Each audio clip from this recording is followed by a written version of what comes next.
I'm going to share with you this evening. You always hear speakers say, well, Buffy and I were having coffee and I wondered what I was going to say to these young people. So I'm not going to tell that to you, nor am I going to make an apology that I wasn't the first choice, because I really wasn't, but that's sort of a speaker of the last resort. But what I would like to tell you a little bit about is some things that have changed and some things that haven't changed. And of course, first off, because this is sort of an educational gathering, education in St. James really has changed for the better. I thank the former superintendent, I thank the current superintendent, the families that are here, the educators, all the people that make that happen. This is really a dynamic change, and we've seen, I've been here 10 years, and the group gets better and better with time. But some things haven't changed, or have they? Well, how about telephones? We're going to go back to the era BC on telephones. That's before cell phones. Okay, and many of you students won't remember these things because I'm a little older than you are, but some of you, there's a cell phone. Right on cue.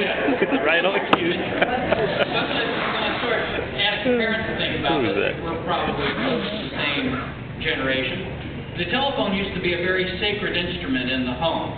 There was even a telephone stand. The phone sat on that stand, and there was only typically just one phone in the house, unless you were extremely affluent, you had an extension. And the funny thing about that phone is it didn't have buttons on it.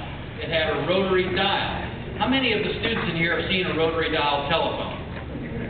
Wow, okay, we got pretty good, we have some real historians here. But that's where the phrase dial the phone came from. Today the better phrase would be to push the buttons on the phone. And if we could come back in 500 generations, I bet we would see people with little knobby fingers pushing all the buttons. So the phone was invented, anybody have an idea what year? Now, way earlier than that, 1875, Alexander Graham Bell. And I think he probably had some front money from Verizon because of what's happened in recent days. It was a very crude instrument, and he was able to transmit his voice from the top floor of his building to the basement where his assistant heard it and responded. But lots changed since then. A couple of things, though, that happened. You still pick up your phone at home, and you hear what? Dial tone. That dial tone tells you two things. You've probably just taken it for granted. So I'm going to let my electrical engineering out of the box here for just a second. So dial tone first tells you that the phone is working. Because if you don't have dial tone, you just put it down, say something ugly, and you come back later. Back in the old days of telephones, we'll say in the 20s and 30s, that dial tone had a special meaning. It meant that the hardware down at the central telephone office was lined up, was able to receive those digits. So dial tone had two uses. Now on your cell phone, correct me if I'm wrong because I'm not a real good user of cell phones, but there is no dial tone. You punch in the numbers, you hit the green button, and you hope that everything goes through. And you really don't know until somebody says, hello? Well, the cell phones continue to shrink. I think that's fairly obvious. If you're old enough to remember, when they first came out, they were about the size of a brick. In fact, they called them a brick. Very inconvenient to hold, but they had very few traffic accidents because it was impossible to hold that to your ear and drive at the same time. I'm sure the Louisiana State Police can confirm that. So as they get smaller, you're now able to use a sort of like carbon dating. So if you watch a movie, you can tell how old the movie is by the size of the cell phone, or if it's really an ancient movie, then there's no cell phone present at all. They're actually using a real telephone. Another little factoid here. Have you noticed when you look at your telephone, whether it's a cell phone or a conventional telephone, that the keypad is different than it is on a calculator? Any ideas why that might be? Well, the phone folks were very concerned that the accountants would be so fast with that keypad that they arranged it like a calculator, they would dial faster than the phone system could accept the digits. This is probably a whole lot more than you want to know about telephones, but you never know when this is going to come up in idle conversation, you'll be a telephonic expert. Now, the one thing I've noticed is that there's people that they just talk constantly on cell phones all day long. There's a lot of calls between spouses, between children and parents. And, of course, I don't have kids, so I'm real curious when folks get home, what do they talk to over the dinner table? Because Junior's already been outed that he didn't do homework. There was a traffic accident on Interstate 10. All the news of the day has already been pre-shared. So that's something that I challenge folks with, of what do you talk with?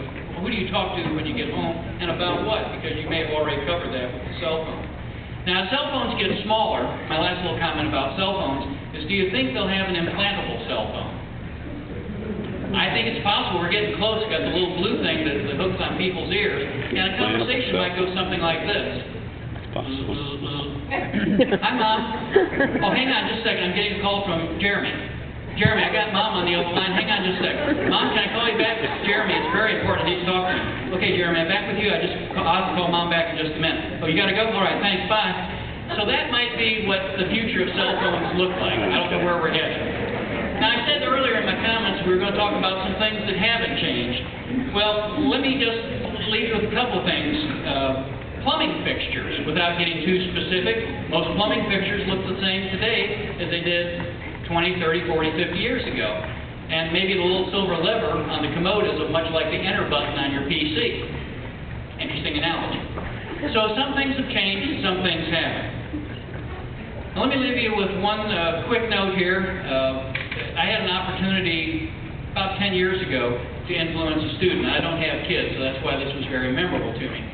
She was a COE student at Motiva. She worked a half a day at school, and then she came to our plant in the afternoons. Well, as we got down close to the end of the school year, and she took school sort of seriously, but probably not as seriously as she should have, she told me she was going to become a hairdresser. I'm thinking this is a person with a lot more potential. You can always be a hairdresser, and hairdressers are important, but she had that glint in her eye and that real burn in her soul to do things.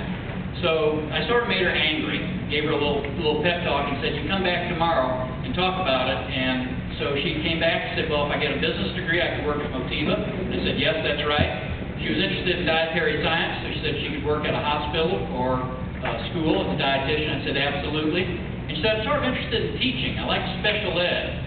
And said, okay, so now you have 3 careers, and then you have your backup. You can always become a hairdresser if things don't work out right. Well, long story short, she has a master's degree from Nichols State. She teaches at Lutcher High School. Her name is Heidi Rome. And Heidi did all this on her own. I just gave her just a little scotch of encouragement to go out and try it and not to be worried about failure, because obviously failure wasn't in her vocabulary.